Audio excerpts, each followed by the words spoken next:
What's going on, everybody? It's Rob from Combat Self-Defense, and it is spooky season. That's right, Halloween is right around the corner. It's a time for tricks, treats, monster movies, jump scares, costume contests, all sorts of fun stuff. It is also, unfortunately, the most dangerous time of the year. You see, on Halloween night every year, hundreds of Americans find themselves being chased by a knife-wielding, masked maniac.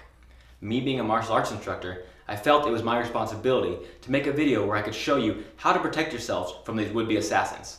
So that being said, today we're going to take a look at the 1978 John Carpenter documentary, Halloween, and break down how the victim, Laurie Strode, protected herself or hurt herself from the murderer, Michael Myers. And by the way, if you like the content that I'm putting out, then please go ahead and subscribe and tap that notification bell, that way you never miss a new video. Without further ado, let's get started. Scary skeletons and shivers down your spine.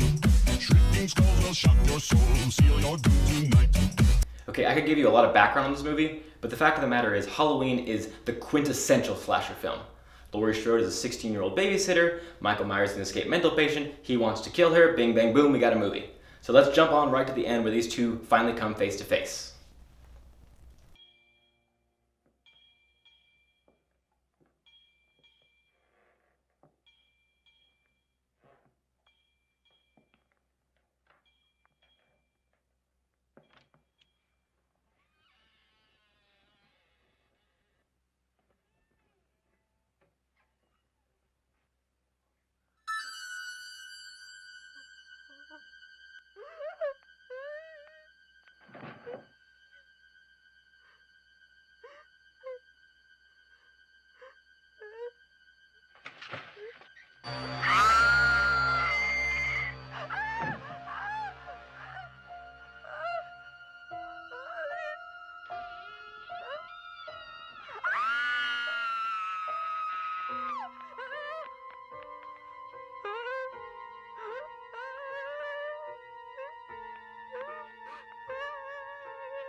So in the span of about 2 minutes, Laurie discovered that 3 of her friends were dead, she got her arm cut open, she got pushed over the railing of a staircase, and if she's not concussed, she definitely has a sprained or broken leg. We gotta keep all those things in mind for the actions Laurie's gonna take later on.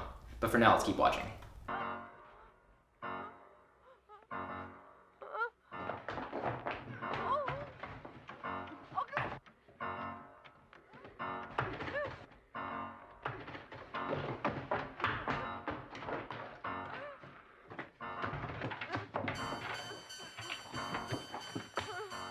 How many stairs are in that house?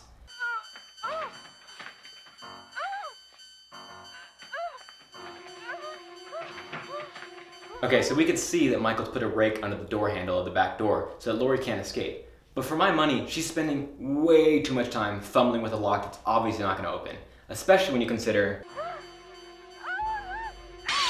it just breaks.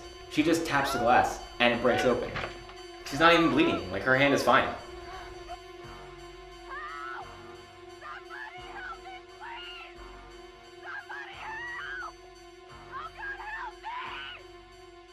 Okay, so they make it clear that everyone is out on Halloween night, so there's probably nobody in this neighborhood. But that being said, Laurie is still doing the right thing by making as much noise as possible to try and alert somebody to the fact that she needs help.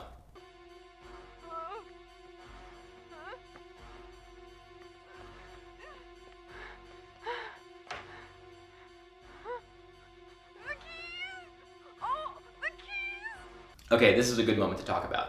Laurie is fumbling to get the keys for the house that she's babysitting at. You should always know where your keys are at. They should be available to you at all times. Whether we're talking about getting back into your house, getting into your workplace, getting into your car. It shouldn't take you more than 2 seconds to get your keys out and get into your building.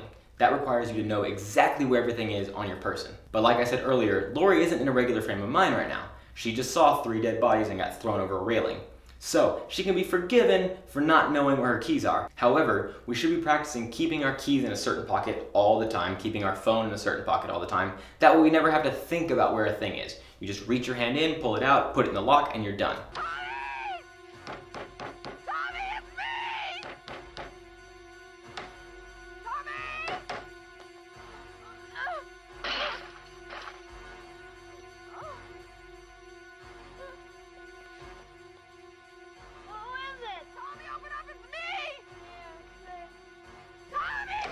That kid reacts way too small to his babysitter screaming at him.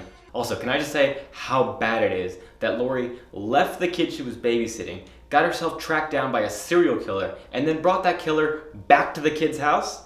I don't know, it just sounds unprofessional. Tommy, get upstairs. What is it? All right, upstairs, get Lindsay, lock the bedroom door. Do as I say! Hurry!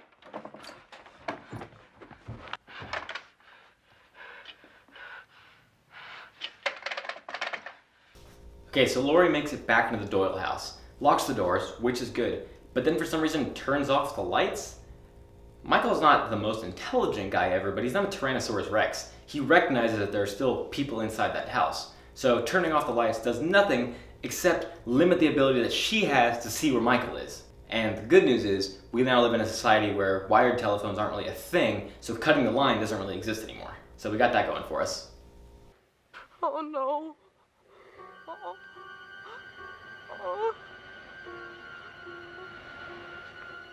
Lori not only left Tommy Doyle sleeping in the house by himself, yeah, there's another kid in there, but you left two kids sleeping in a house by himself, but you also left the window open?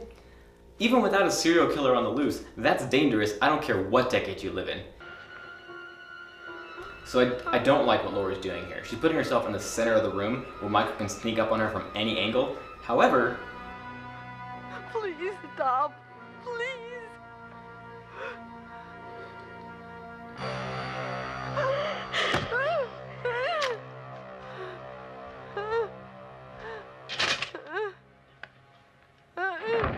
she does secure a sewing needle, and she puts it to good use by stabbing him right in the neck, which is awesome. A common critique of a lot of slasher films is that the main heroine is pretty useless and just runs around screaming. Lori, the OG Scream Queen, didn't waste any time. She secured a weapon, she put it to use, she got a better weapon. But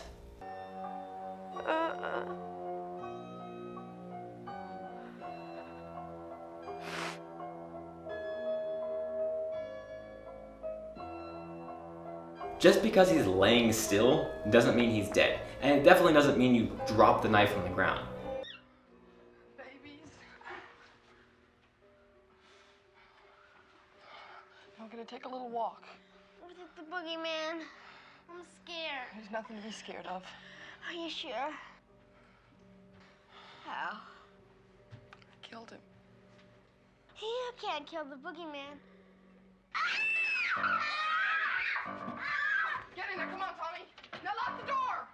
Okay, so I don't fully understand locking the kids in the closet. That just seems like you're offering them up as bait, but Michael only seemed interested in her, so whatever. That being said, she does lock herself in the closet, and she uses a piece of clothing to secure the door shut.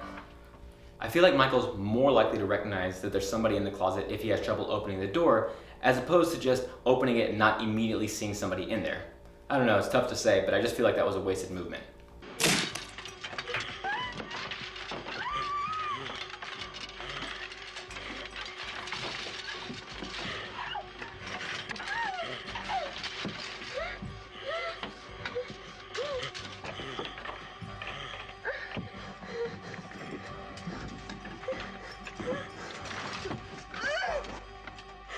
Now I have to give Lori kudos again.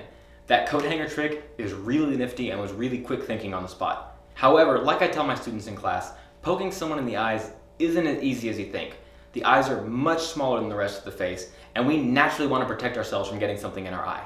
So, taking something smaller than your finger, in this case a coat hanger, and jamming it exactly into someone's eye is going to be extremely difficult and isn't something I recommend. That being said, Lori didn't have that many options available to her at this point, so using that coat hanger seemed to work out for her.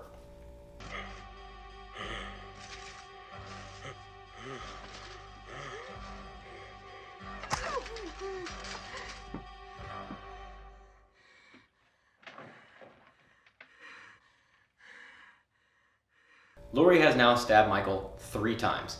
She stabbed him once with a sewing needle, once with a coat hanger, and now again with his own knife. Michael has terrible weapon retention. But yet again, Laurie gets up and turns her back on Michael. Now, in a normal situation, you're probably safe to assume he's dead. But when you've already had the night you've had, you don't take your eye off him.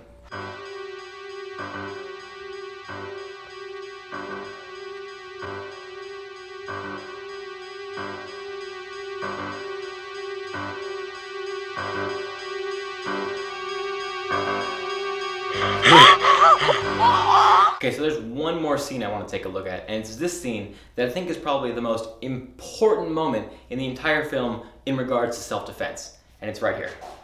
What time tonight? I don't know yet. I have to get out of taking my little brother Saving trick-or-treating. treats for Bob. Funny. See ya. Bye. Bye.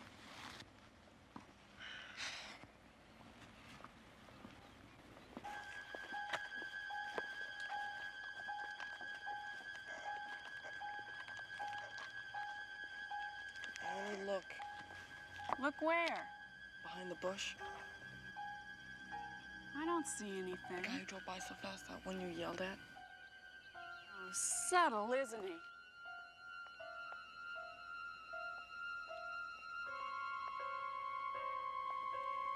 Hey, creep. So like I said earlier, Laurie was aware that she was being followed, both at school and around town. But it's in this moment that she recognizes that not only is she being followed, but she's in danger. And this is where the body's response to stress takes over. I'm sure you're familiar with the term fight or flight, but if you're not, let me fill you in. The idea is, in response to stress, you will either put your hands up and get ready to fight, or you'll make like a bird and get the hell out of there. But that's not the only two responses the body has to stress. We actually have plenty of them, but in this case we're going to focus on number 3, which is freeze. If you're familiar with the deer in the headlights scenario, this is that. The idea is you get so startled or so scared that you just freeze in place and can't make any kind of movement, which is exactly what happens to Laurie here. And it's completely understandable. It's what most people are going to do if they come face to face with a giant man in a William Shatner mask. And this tells Michael everything he needs to know about Laurie, or at least everything he thinks he needs to know, because he recognizes she's afraid of him. And that's the way would-be attackers pick out their victims. They pick out the person they think is least likely to put up any kind of resistance, whether that be running away or fighting. The person that's going to freeze is exactly the person that's most likely to be attacked. It's completely understandable, but you need to train out of it. The final takeaway I have from this movie is that none of these houses were prepared for a home invader like Michael Myers. They had no kind of home security system. He was able to break all the windows, he broke all the locks, he snuck in and out of houses without any kind of resistance. And you need to have some kind of home defense system. Whether we're talking about double deadbolt locks that don't let anybody else in that isn't supposed to be in there, motion lighting that turns on anytime someone gets too close to the house, or, my personal favorite, a giant dog that can scare people away with its super loud barking. Can dogs be annoying? Sure. But I'd much rather be woken up by my dog barking at 3 in the morning as opposed to someone standing over my bed and stabbing me. But that's just me, you do you. And of course, you gotta have some kind of self-defense weapon. Whether we're talking about blunt weapons, edge weapons, or firearms, you gotta have something ready to use if you have to defend yourself. It's important to remember that you don't just have any one thing ready to protect your home. You need to have an entire tiered list. So that way if the first defense fails, you have a second one, you have a third one, you have a fourth one. Don't put all your eggs in one basket because eventually that will fail. Not trying to make you live in fear, but it is spooky season. Alright everybody, this has been Rob from Combat Self-Defense, and if you're looking for a channel that combines the practicality of combat sports with the reality of self-defense and the fun of traditional martial arts, then please go ahead and subscribe. Your support would really help me out. And I think if we keep everything in mind, we'll be able to have a safe, fun, and happy Halloween.